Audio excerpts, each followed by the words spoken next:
कहते हैं कि कलयुग में संकट हरने वाले संकट मोचन हनुमान हैं। आज मैं शामली की नगरी में आपको ऐसे ही एक संकट मोचन मंदिर के दर्शन कराऊंगा जो लोगों की पीड़ा हरते हैं।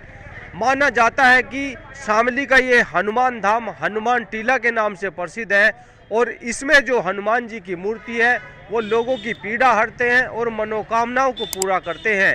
ये प्राचीन मंदिर बताया जाता है।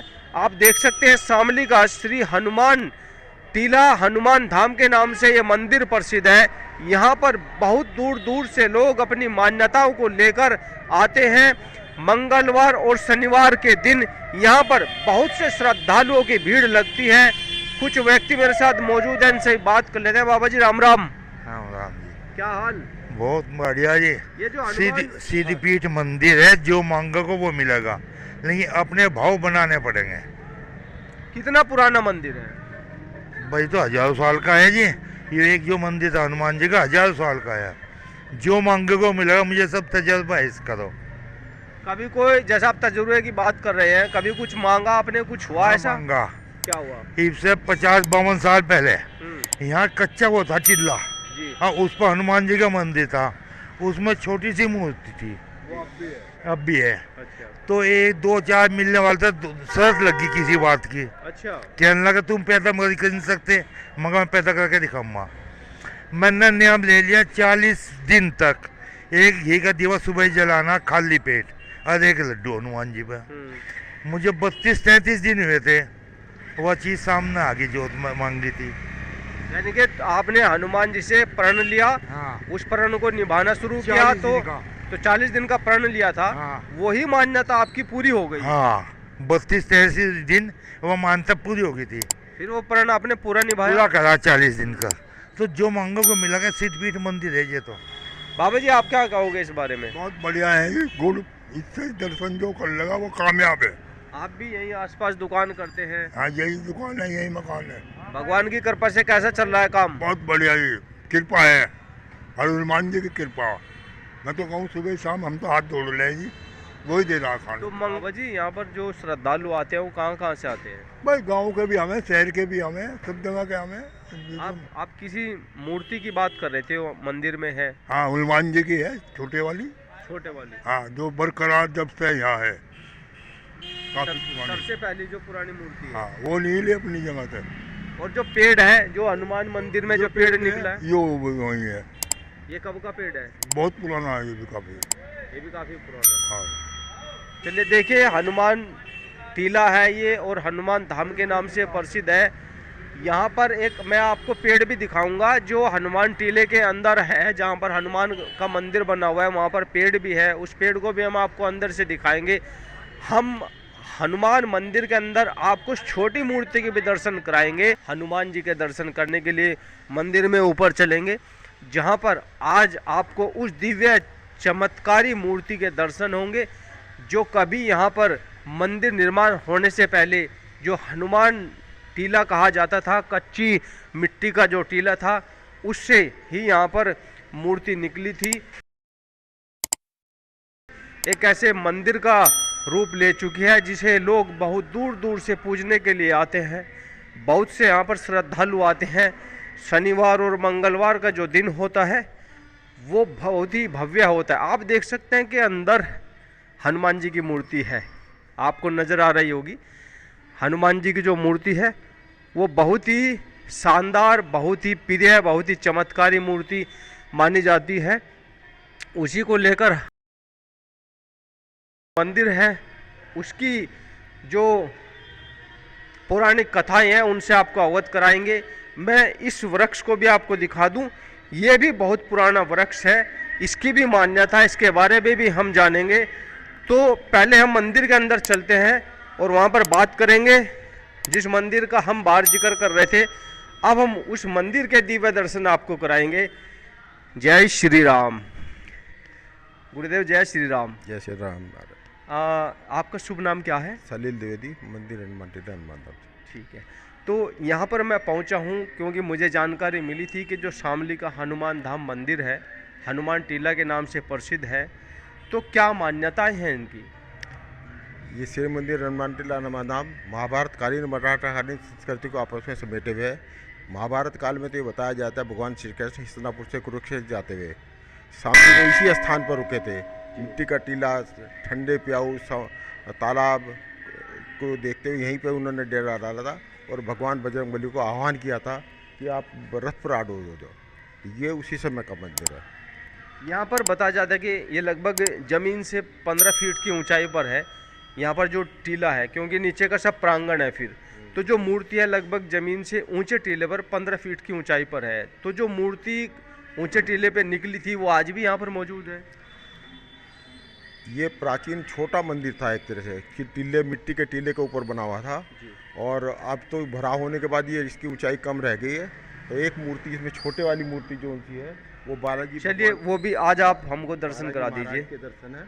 जी जी जी, मैं चलता हूँ आपके साथ। आप दर्शन करेंगे, अंदर जो मूर्ति है उनके दिव्य दर्शन हम करेंगे। जय श्री राम, जय श्री राम। ये बालाजी की मूर्ति, ये बालाजी की मूर्ति है और ये प्राचीन मंदिर छोटा सा मंदिर था जिसमें एक ही व्यक्ति आया करता था। ये हनुमान जी के, बालाजी के जो दर्शन होते हैं वो बालाजी की मूर्ति है। और अब वो दिव्य मूर्ति जो कभी सबसे प्राचीन मंदिर हुआ करता था वो मैं आपको दर्शन करा दूं।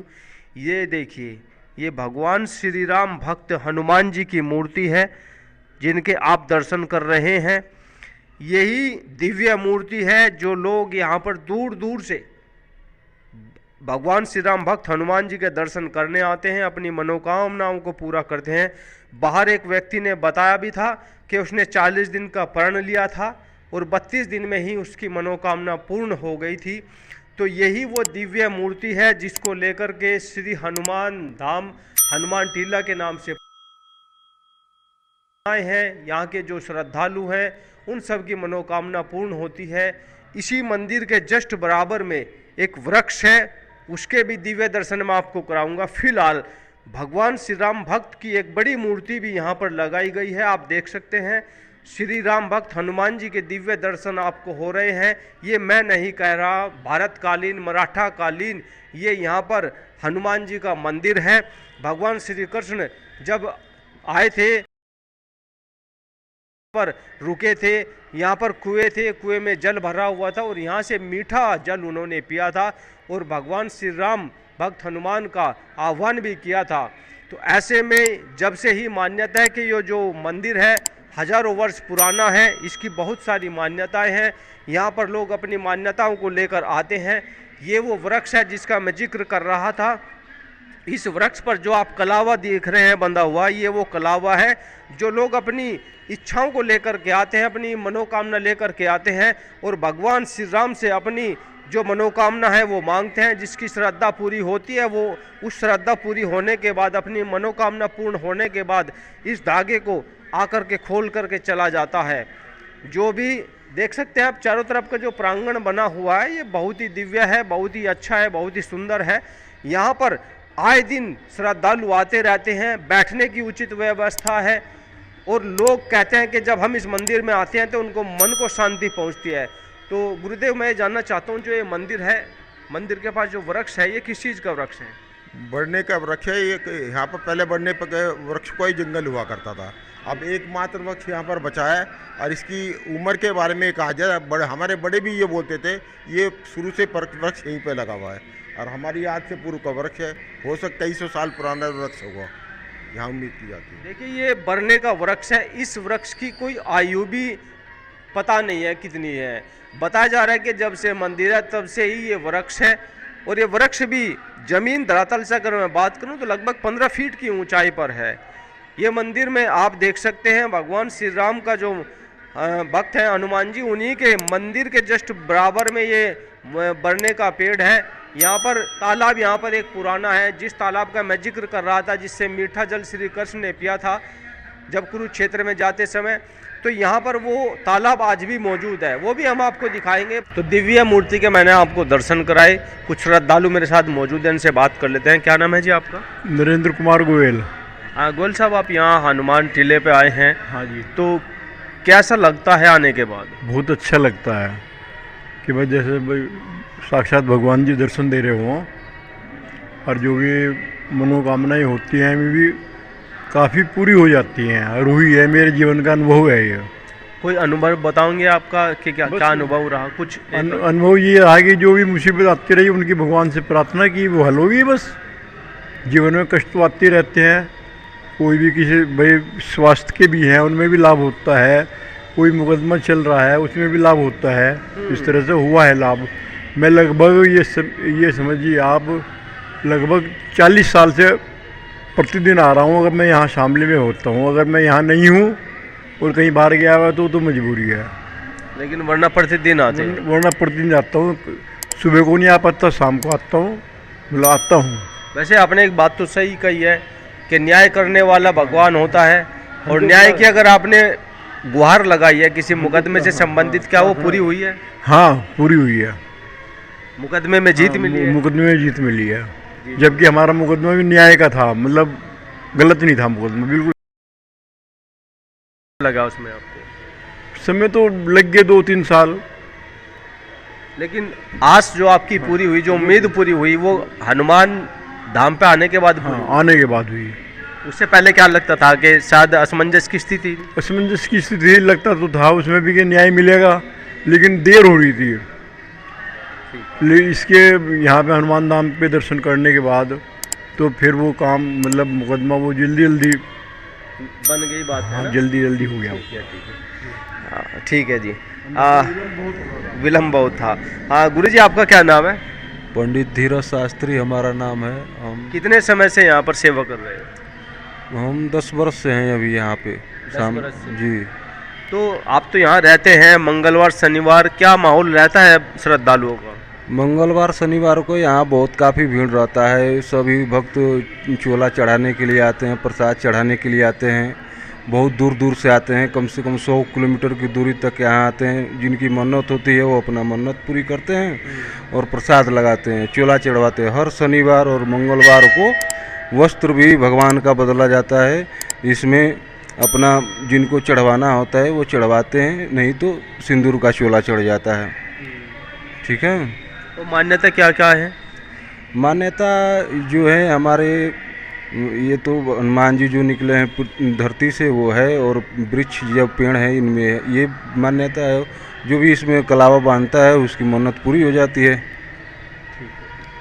देखिए मन्नत पूरी होती है। देखिए यहाँ पर बहुत से श्रद्धालु आए हुए हैं, सब लोग आते हैं। भैया क्या नाम है? जी, अरुण कौशिक।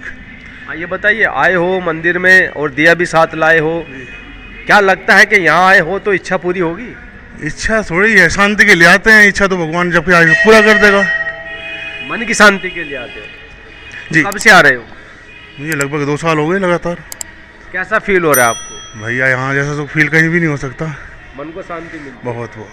ठीक है। देखिए हमने कुछ श्रद्धालुओं से बात की जिनको मन की शांति के लिए आते हैं, कुछ अपनी इच्छाओं को पूरा करने के लिए आते हैं। सर ये बताइए कि जो मंदिर है इसका रख रखाव कैसे होता है, क्योंकि भीड़ बहुत आती है शनिवार और मंगलवार को, तो कैसे होता है सब? ये मंदिर हनुमान टीला हनुमान धाम पहले बहुत ही गड्ढे भरा, चारों तरफ पानी पानी था। इसको इस रूप में लाने का श्रेय श्री पंडित ओम कुमार द्विवेदी जी को जाता है, जिन्होंने अपने जीवन के लगभग 70-80 साल इस मंदिर को दिए हैं। इन्हीं की वजह से इन्हीं ने व्यवस्था ऐसी की है जो आज मंदिर इस रूप में है आपके सामने। तो लगभग ये जो प्रांगण है पूरा का पूरा मंदिर का, लगभग कितनी जगह में होगा, कितने एकड़ में? ये लगभग 20-22 बीघा जमीन में ये मंदिर अपना है। अब ये भी मान्यता है कि जब दीपावली आती है उस दौरान जो राम कथा चलती है या फिर रामलीला होती है तो वो भी इसी प्रांगण में होती है? रामलीला को लगभग हमारे 55 साल हो गए होते हुए रामलीला को टोटल। और यहाँ पर 17-18 मंदिर हैं, विभिन्न देवी देवताओं के मंदिर हैं जो हिंदू के वृहद समाज को जोड़े हुए हैं। जैसे रानी सती का मंदिर है, विट्ठल नामदेव जी का मंदिर है, परशुराम जी का मंदिर है। इस तरह करके भगवती के विभिन्न स्वरूप सभी मूर्तियाँ हमारे यहाँ आशीर्वाद देती हुई हैं। श्री राम दरबार का भी मंदिर है? राम दरबार का मंदिर जब मस्जिद का हुआ था तब हमने इस रूप में, पता नहीं वहाँ मंदिर बनेगा नहीं बनेगा, पर यहाँ पर मंदिर का निर्माण उस दौरान किया गया था। हनुमान टीले के जो प्रांगण है उसमें काफ़ी मात्रा में मंदिर बने हुए हैं और यहाँ पर जो मान्यताएं हैं लोगों की वो लोग अपनी लेकर के आते हैं, इच्छा पूरी करते हैं। ये वो तालाब है जिसका मैं जिक्र कर रहा था, यही वो तालाब है जिसके सरोवर में पानी भरा हुआ था। मीठा जल बताया जाता है कि इस तालाब का मीठा जल था और यहीं से भगवान श्री कृष्ण ने जल पिया था जब वो कुरुक्षेत्र जा रहे थे। महाभारत कालीन, मराठा कालीन ये मंदिर बताया जाता है। तो ये वो मंदिर है जहाँ पर अब दोबारा से तालाब के अंदर मंदिर बनाए जा रहे हैं। यहाँ की शोभा बहुत ही अच्छी है, बहुत ही अच्छे तरीके से यहाँ पर मंदिर का निर्माण किया गया है। जो लोग यहाँ पर आते हैं अपनी इच्छाओं को लेकर के आते हैं। प्रांगण बना हुआ है, वास्तव में यहाँ लोगों को मन की शांति मिलती है। आप देख सकते हैं ये वो राम दरबार है जहाँ पर भगवान राम, लक्ष्मण, सीता, हनुमान जी यानी कि पूरा परिवार यहाँ पर विराजमान है। अयोध्या के बाद अगर बात की जाए तो वंश के दौरान यहाँ पर भगवान श्री राम दरबार यानी कि भगवान श्री राम के परिवार सहित यहाँ पर मंदिर का निर्माण किया गया था। यही वो दिव्य स्थान है जहाँ पर लोगों की इच्छाएं पूरी होती है। अब अयोध्या में भी राम दरबार, राम मंदिर बन चुका है। बाबरी विध्वंस की बात की जाए तो उस दौरान जो घटनाक्रम हुआ था उसी को लेकर के यहाँ पर लोगों ने अपने श्रद्धा भाव से भगवान राम दरबार का निर्माण कराया था, जो आज भी विराजमान है। और लोग यहाँ पर राम कथा सुनने आते हैं, अपनी इच्छाओं को लेकर के आते हैं। भगवान श्री राम और उनके भक्त हनुमान जी लोगों के संकट को हरते हैं और उनकी मनोकामनाओं को पूरा करते हैं। शामली से अपने सहयोगी दीपक के साथ अमित शर्मा, न्यूज़ 24।